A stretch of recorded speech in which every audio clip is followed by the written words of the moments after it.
Most people aren't actually afraid of making the wrong decision. They're afraid of what happens when they do, and they also are afraid of how they're going to treat themselves. Decisions are just data. That's it. They just provide information.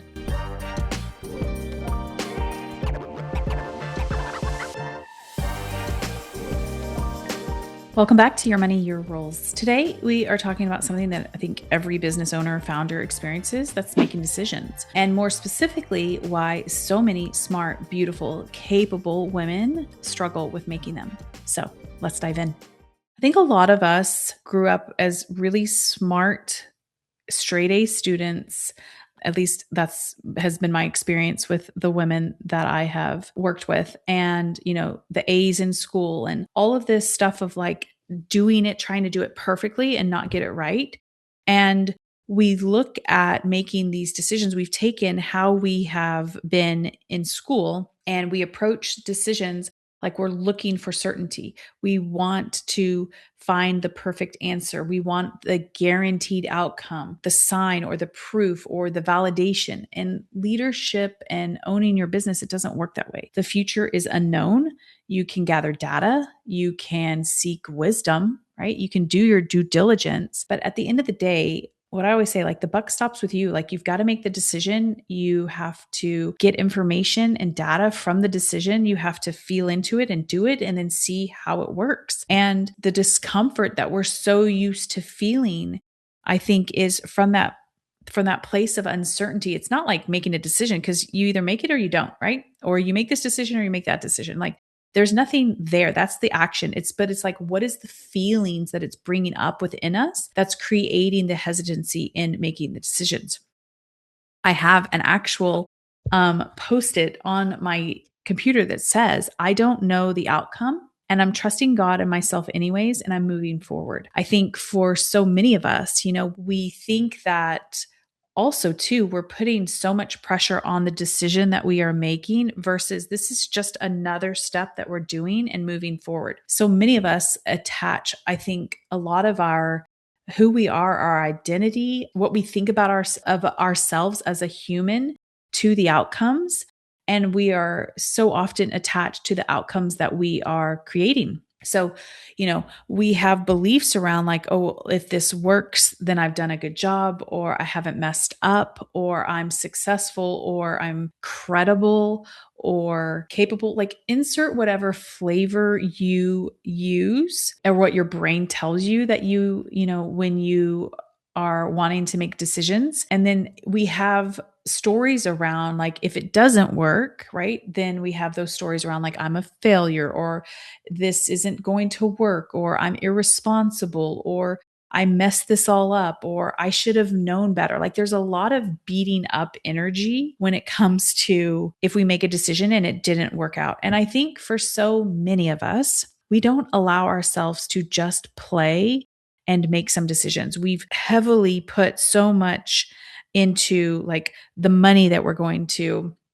invest, or if we hire this person and it doesn't work out, or there's just all of these stories that we have created, and because we make it mean so much about us versus we're just a human in a business making a decision and then making another decision, it feels heavy. We have attached our decision making to our identity, to our worthiness, to how we treat ourselves, for how we love ourselves once the decision didn't work out the way that we thought it would. And I want to say here that decisions are just data. That's it. They just provide information. And I have seen that the owners that are able to make decisions, and not quickly as in like, let's hurry up, let's make decisions, but just the ones that are able to just make a decision, not make it mean anything about them, move on, gather the data, make another decision, just keep moving, are able to grow and to have a business that feels fun because you're not attaching your business about who you are as a human. And so how can we, like detaching our identity, like, yes, so many of us love our business and it is a heart-led business and it is coming from this place of I want to share and I want to give my gifts to the world and this business and this team and all of this. And yes, that is true. And also like your business is its own entity. You are not wrapped up in that as well. So I want you to think about how have you been making decisions, and then what stories have you been taking from your decisions. I have a client who was making some comments about like, well, I did this and then, like I got a yes, but then it didn't work out the way I thought. It's like, who knows what your intuition, maybe you needed to actually have that exact experience to move through that, to maybe it was a lesson in learning of loving yourself even more than you already do. Maybe that was what your intuition was wanting to teach you. Who knows? Like we want to judge, oh well, our intuition said this and then it didn't work out the way I thought. It's like, yeah, because that's what your mind was creating. Like we don't know everything that is supposed to be happening, right? Like this is the work that we're doing with ourselves and with God. And I think when we can really tap into that, he does have a bigger plan for us, that we need to let go of the control. That yes, you got a yes and you moved with it, and then you got in and you felt it and you listened to your intuition again and it was a no. Like that's a beautiful thing. Maybe that lesson for you, like I said, was to recognize, you know what? I honored my intuition and I fell deeper in love with myself and I didn't beat myself up. Who knows what the lesson was? But when we're thinking that it has to look a certain way, we're also not letting the magic happen through our decisions. The other thing I think that happens is we don't trust ourselves to handle the outcome. And this is a more nuanced and deeper level. Like this is, I think, where a lot of some of our wounding has come from. And we have taken that with us and maybe we haven't worked through it yet and transformed it. If we have made decisions when we were younger and we were reprimanded or we were even abandoned or love was withheld from us, we are going to avoid making decisions because it was painful, right? When we did make decisions before and we got in trouble or we got punished, that is still in our body if we haven't transformed it and transcended it. So think about that you aren't that little girl anymore, right? The body may still feel that way. Like I have a friend who's like, yeah, I know, Erin, but the body still feels that. It's like, yes, that's why it's so important to be doing like the emotional release work, the tapping, the somatic work, so you can teach your body that it's safe. But we aren't that little 5 or 10-year-old girl anymore, right? And so, really making sure that you are caring for yourself on the emotional level, as well as the body level, the intellectual, the mental, the spiritual level, like all of the different areas that we need to be honoring ourselves and supporting ourselves. So I think a lot of us are, hoping that the decision is going to bring the confidence, right? Certainty happens first. Confidence happens first. I talked about this on the previous episode. Confidence is an identity that we hold. So what you are trying to get from the decision, it's a taking energy versus I'm a confident person.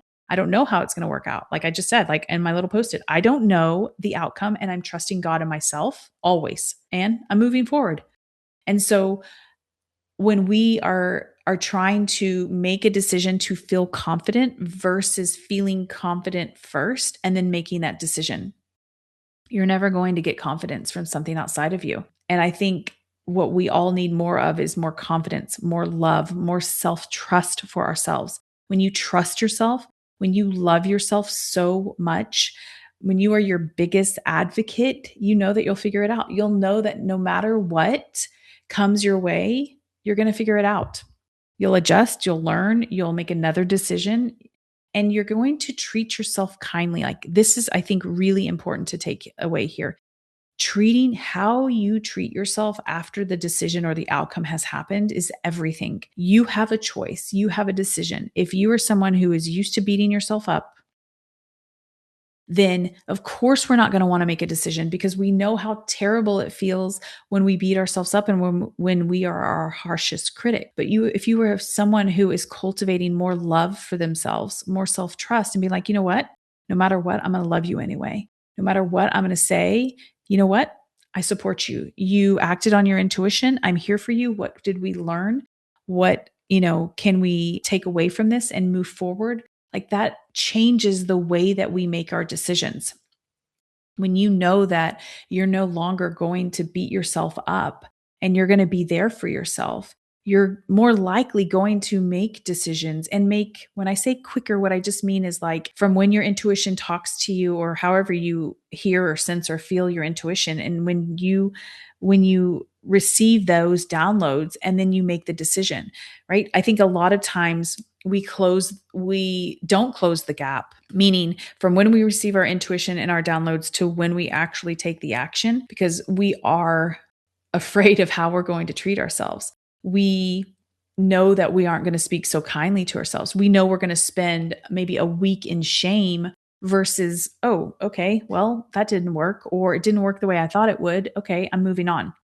So the goal here is to be the woman who trusts herself and who loves herself unconditionally, regardless of the outcome. And I think that for a lot of us, that's actually what our soul lesson is here, is how can we be our biggest advocate and supporter and the person that we rely on and trust ourselves. Not that we don't receive support, but like that we listen to ourselves above everybody else. I think also, indecision is a decision. When we aren't making a decision, that's a decision. So, and there is or are costs to that. Think about, think about like the energetic exchange or the energetic overload or the energetic, like a cloud. The image that's coming to my mind is just like this heavy cloud that hangs over us when we haven't taken action, when we know we have received the downloads to do it.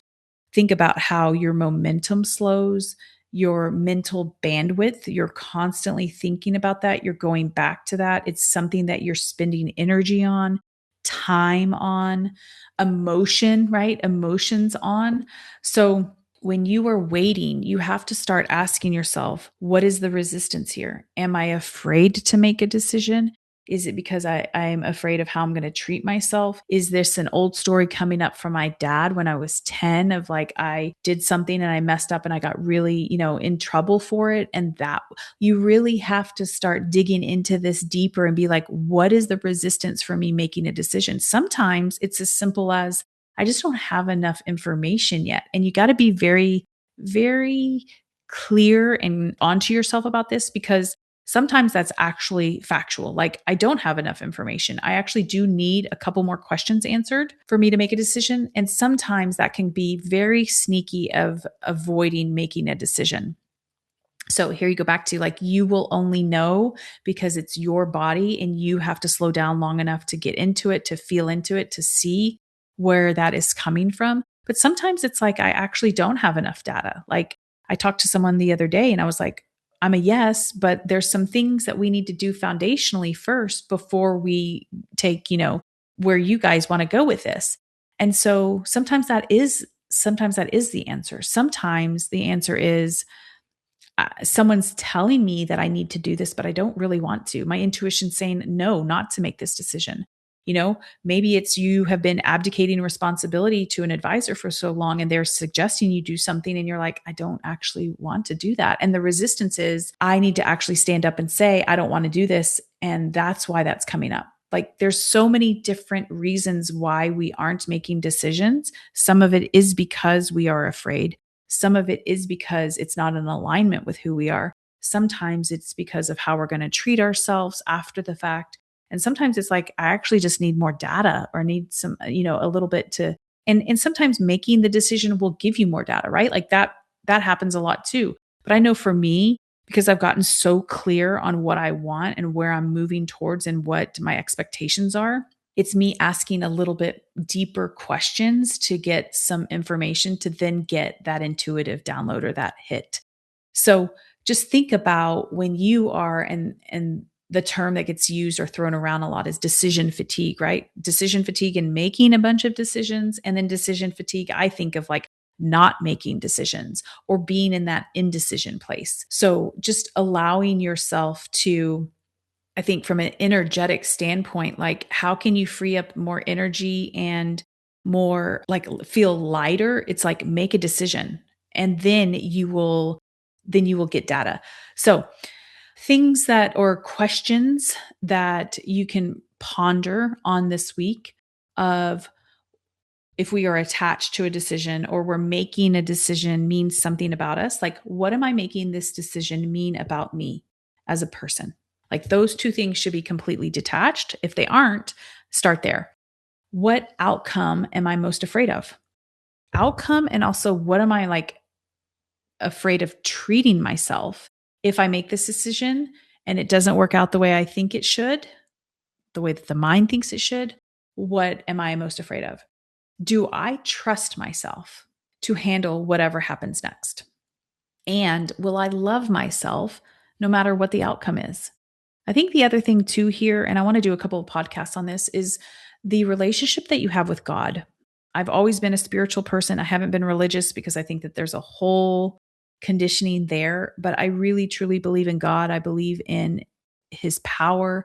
I believe in so much of that spiritualness. And I think a lot of us believe in that, but I don't know if we move from that place.